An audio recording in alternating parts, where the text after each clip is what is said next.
Hero Raj Tarun లావంజ కేసులో కీలక పరిణామం చోటు చేసుకుంది. చార్జ్ షీట్ లో రాజ్ తరుణ్ నిందితుడిగా చేర్చారు పోలీసులు. అంతేకాదు లావంజతో రాజ్ తరుణ్ 10 ఏళ్లు సహజీవనం చేసినట్లు పేర్కొన్నారు. 10 ఏళ్లుగా ఒకే ఇంట్లో రాజ్ తరుణ్ లావంజ కలిసి ఉన్నారని తెలిపారు.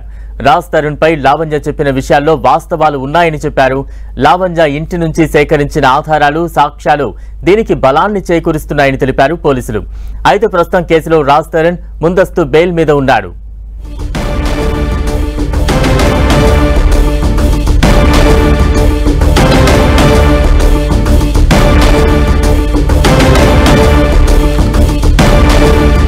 హీరో రాజ్ తరుణ్ లావంజ కేసులో కీలక పరిణామం చోటు చేసుకుంది. చార్జ్ షీట్ లో రాజ్ తరుణ్ నిందితుడిగా చేర్చారు పోలీసులు. అంతేకాదు లావంజతో రాజ్ తరుణ్ 10 ఏళ్లు సహజీవనం చేసినట్లుగా పేర్కొన్నారు. 10 ఏళ్లుగా ఒకే ఇంట్లో రాజ్ తరుణ్ లావంజ కలిసి ఉన్నారని తెలిపారు.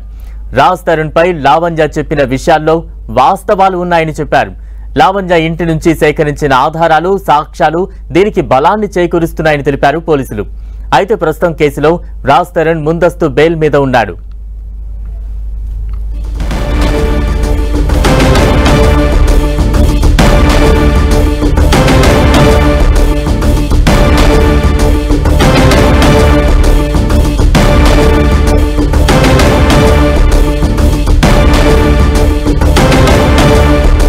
రాజ్ తరుణ్ లావంజ కేసులో కీలక పరిణామాలు చోటు చేసుకునే తాజా అప్డేట్స్ అందించేందుకు ప్రతినిధి సునీల్ సిద్ధంగా ఉన్నారు. సునీల్, తెలుగు చలనచిత్ర పరిశ్రమలో తీవ్ర వివాదాస్పదంగా మారినటువంటి హీరో రాజ్ తరుణ్ కేసులో ఎట్టకేలకు పోలీసులు ఛార్జ్షీట్ దాఖలు చేశారు. తనను పెళ్లి చేసుకుని వేధింపులకు గురి చేశారంటూ కూడా నమ్మించి మోసం చేశారంటూ కూడా గతంలో రాజ్ తరుణ్ పై లావణ్య నార్సింగ్ పోలీస్ స్టేషన్ లో ఫిర్యాదు చేయడం జరిగింది. ఈ ఫిర్యాదు మేరకు నార్సింగ్ పోలీసులు కేసు నమోదు చేసుకోవడం జరిగింది. అయితే ఈ కేసులో తనకు ముందస్తు బెయిల్ మంజూరు చేయాలంటూ కూడా ఇటీవల కాలంలో రాజ్ తరుణ్ హైకోర్టులో పిటిషన్ దాఖలు చేయడం, ఆ పిటిషన్ ని అనుమతించిన కోర్టు తనకి ముందస్తు బెయిల్ కూడా మంజూరు చేసిన దృశ్యాలు కూడా మనం రాజ్ తరుణ్ కేసులో మళ్ళీ పోలీసులు ఛార్జ్షీట్ దాఖలు చేశారు. ఛార్జ్షీట్ రాజ్ ఆ పేరు ఛార్జ్షీట్ లో పెట్టుకోవడం పాటు లావణ్యకు అధ్యయనం చేసినట్లు కూడా పోలీసులు తన ఛార్జ్షీట్ లో పేర్కొందండి.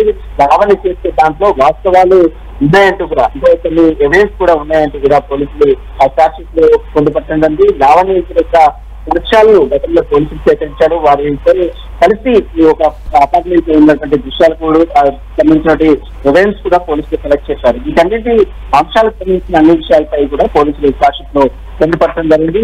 మొత్తం మీద ఎట్టకెళ్ళి పోలీసులు కూడా ఛార్జ్షీట్ మనం ఇప్పటికీ రాజ్ తరుణ్ పై ఎలాంటి చర్యలు తీసుకోకుండా అతను హైకోర్టులో వెళ్ళడం, ముందస్తు బెయిల్ తీసుకోవడం ఇవన్నీ చూసాం. ఆ తర్వాత ఇప్పుడు మళ్ళీ పోలీసులు ఛార్జ్షీట్ దాఖలు చేశారు. కేసు సదరణ ముగించేందుకు పోలీసులు కూడా అది కోర్టులో ఛార్జ్షీట్ కూడా దాఖలు చేస్తారు. Thank you Sunil.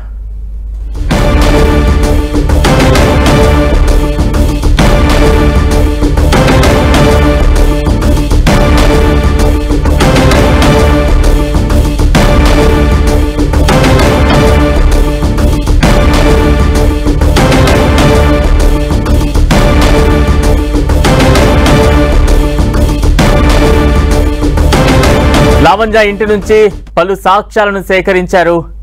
దానికి సంబంధించిన అప్డేట్స్ మనం చూస్తూ ఉన్నాం. కేసులో ముందస్తు బెయిల్ తీసుకున్నాడు రాజ్ తరుణ్. అయితే లావంజ హీరో రాజ్ తరుణ్ కేసులో కీలక పరిణామాలు అయితే చోటు చేసుకుంటూ ఉన్నాయి.